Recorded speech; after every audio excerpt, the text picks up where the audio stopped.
हालांकि ऐसे ही बतुआत ही आज तो बनवारी पता लगाई ही पड़ी। अब बहुत हो गए इनके मटको का हम 8 रोज से देखी बार ऐसा ही बहुत फोन पे चिपकी हैं। रही जाओ बनवारी अब तुम्हें कुछ करे पड़ी। अरे भले हम इनसे नहीं कोनो वास्ता रखे हैं लेकिन हमारो मान सम्मान है नाक पूछ कट जाई। यह वही कि बनवारी मेहरुआ हुए हैं। पता लगाइए तब बताइए न। रही जाओ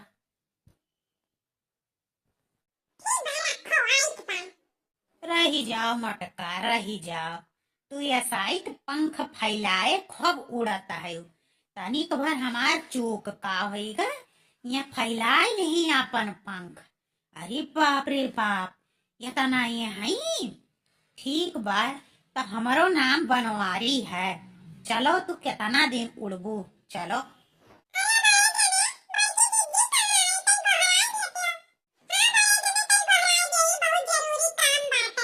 हम क्या नुआ कर हुई बनवारी यही खरती है। पता नहीं तार कहाँ कहाँ बल्कि दीदी गई। जा हीरो खोजो।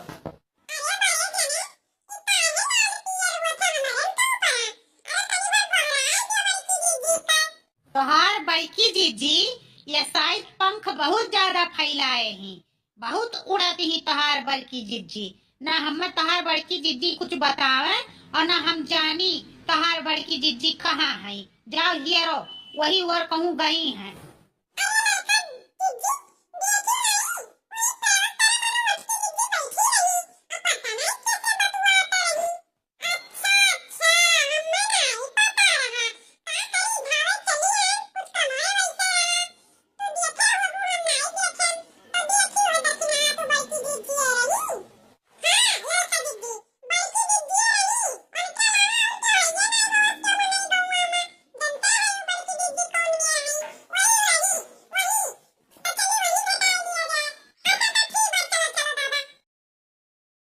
आज हम यन्हे मटका के पकड़ी के छुअड़ब। देखिए कैसे बतुआत ही। रही जाओ ललका दक्षिणा पहुंचे से पहले हम ही न पहुंची जाई कि कैसे बतुआत ही।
आज ही मोटल्लो कहे रंगे हाथे न पकड़ ली हन तो हमारो नाम बनवारी नहीं।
में खूब जमती थी, लेकिन फिर एक दिन उनकी खुशहाल जिंदगी में आग लगाने गीता की सास की सौतेली बहन कमला वहां आ जाती है।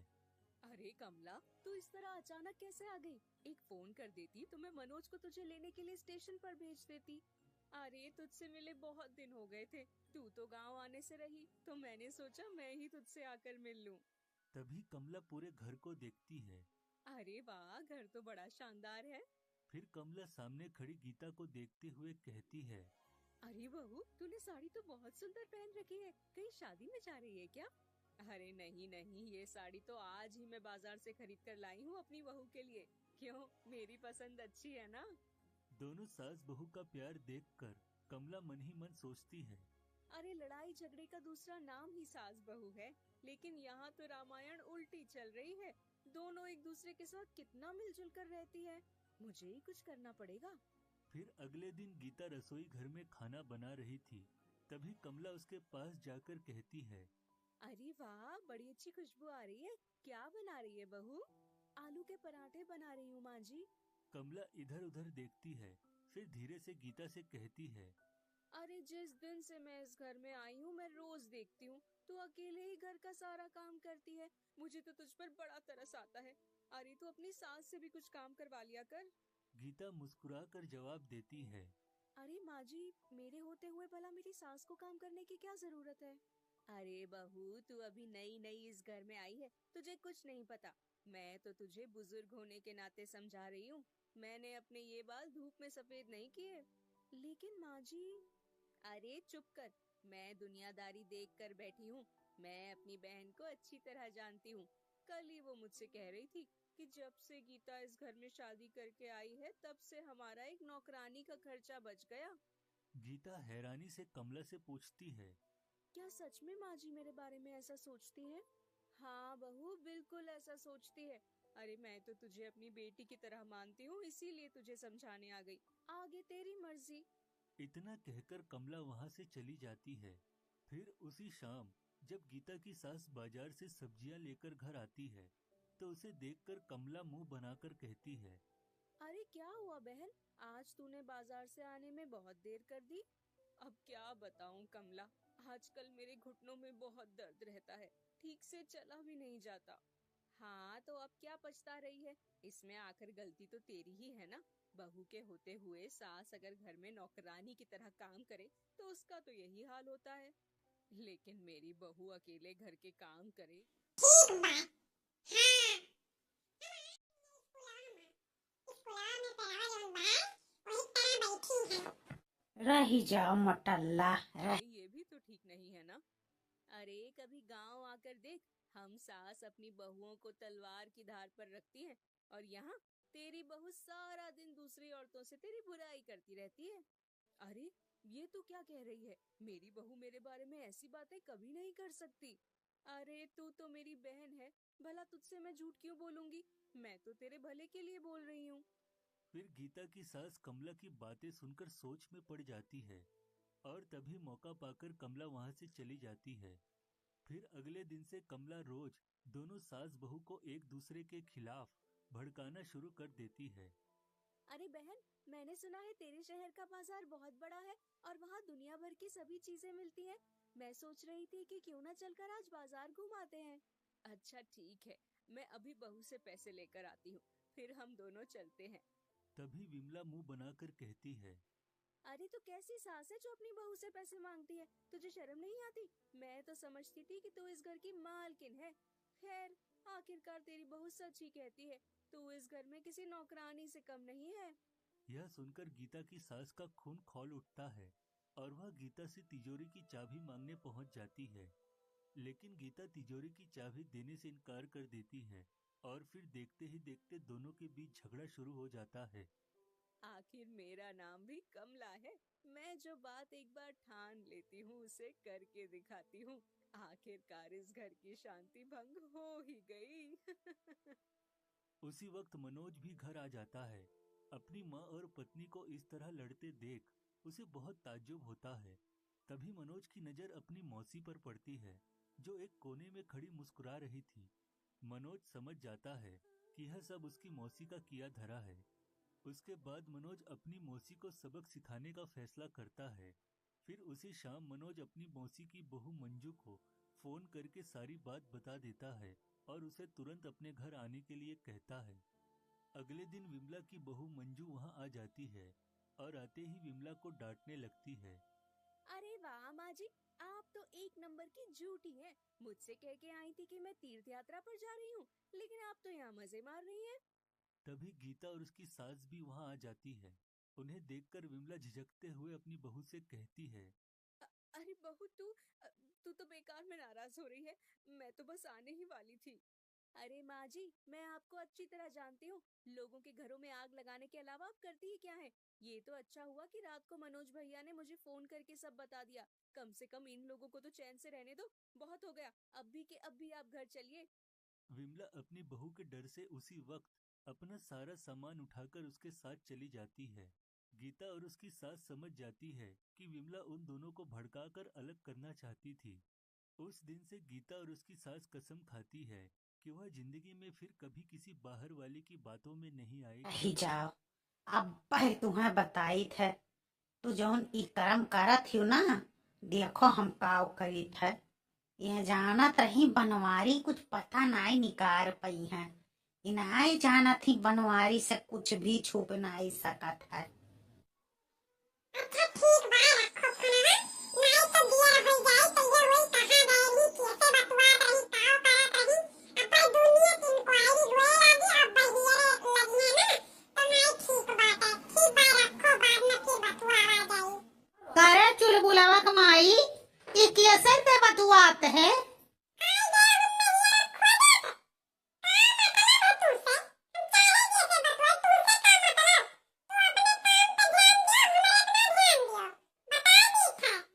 हे मोटका, हम अपने ही काम में ध्यान दी है। ई बताओ, तू चाहे जैसे ऐसे बतुआबू बोलबू तो हम कुछ तुम्हें बोलब नहीं। ई गलत फहमी ना पाल के रखियो। हाँ, हमारे घर में रहत हूँ तो हमरे हिसाब से तुम्हें करे परी और चले परी। ठीक बा? और हम जो कहूँ कुछ सुन पायन तो जान लियो कि बनवारिस बढ़ के क्यों होए नहीं सकत है। बहुत बुराई हो जाए, बहुत बुराई।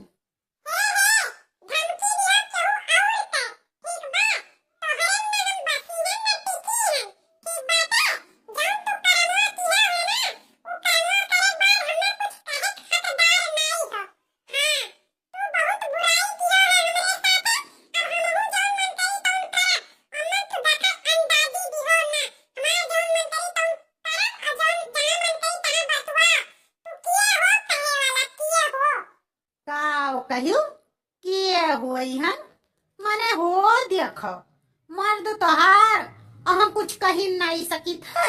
हैं? हथवा गोड़वा तूर के बैठाई दिया, एका जान लियो। हाँ, जिनको अम्मा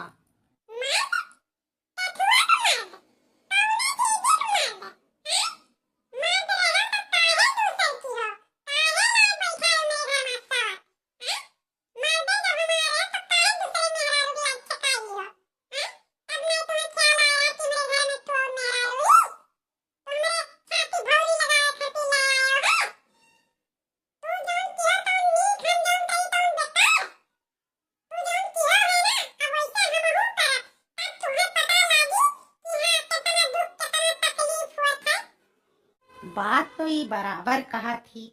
भाई जौन हम कर्म किहन है, अब इहो कह सकत थी हैं, मन हम काव कहे लायक हैं। बात तो कर सही बात है। ठीक बा, घरे चलो। लेकिन देख भाई, हमारे यस काम ना की हो, नहीं जिंदगी भर रोइबो पछताबो। ठीक बा, जैसे हम रोई पछताइत बा।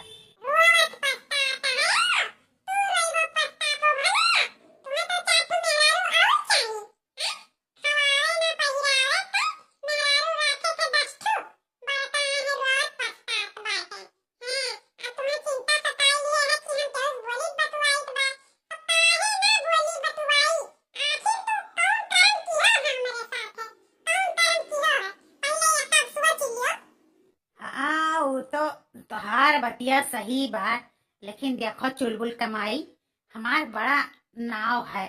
ठीक बा, सभे जानत बा बनवारी कौन मियरहिन। लेकिन तुम्हें नहीं क्यों जाना था कि चुलबुल कमाई ई नियर ही। तो कुछ मान मर्यादा में रहो, कुछ मान सम्मान हमरो सोचो। ठीक बा, गलती तो की है लेकिन अब का कह सकी थे। गलती की है हो तो ओकर रास्ता निकालो, ओकर सुधारो। और का ऐसे हम चुपाई मार के ना बैठी रहा। अगर तू कोनो चीज नहीं सही करबो तो हम गलत रास्ता चली जा, तो फिर ना कहो कि हमें बताए नहीं रहो। अरे नाही चुलबुल कमाई, हमें कुछ टाइम दे दियो, हम अपन गलती सुधार ले और घरे चलो। और देखो नौटंकी ना करो, यहाँ वहाँ फोन लेके ना बतुओ, नहीं बड़ा बेइज्जती हो जाई। का सोचत हुई है भैया बाबू लोग। या तने मान मर्यादा के चिंता रहा, तो दूसर लेके आए तब नहीं सोचे था कि हमें का गाँव जवारा वाले मनावे कहिए, भैया बाबू लोग का कहिए। अपना तो किया, हमारे कहने में तो तुम्हें गाँव जवारा क्या बात है। तब तो नहीं चुलबुल का पापा, या तो संत पर हम ई काम नहीं कर सके। जैसे हमने घर में हलाए हो, तैसे ही झोटा पकड़ करने बाहर करो। तब तो चुलबुल तुम्हारे साथे रहिए, नहीं तो जान लो कौनो किताबें नहीं लिखा बाटे। ठीक है चुलबुल कमाई, चलो अब देखा जाई। अब का बोला था। अरे ठीक बाटे, देखी था, कोशिश करी था। बोलती है तो हाँ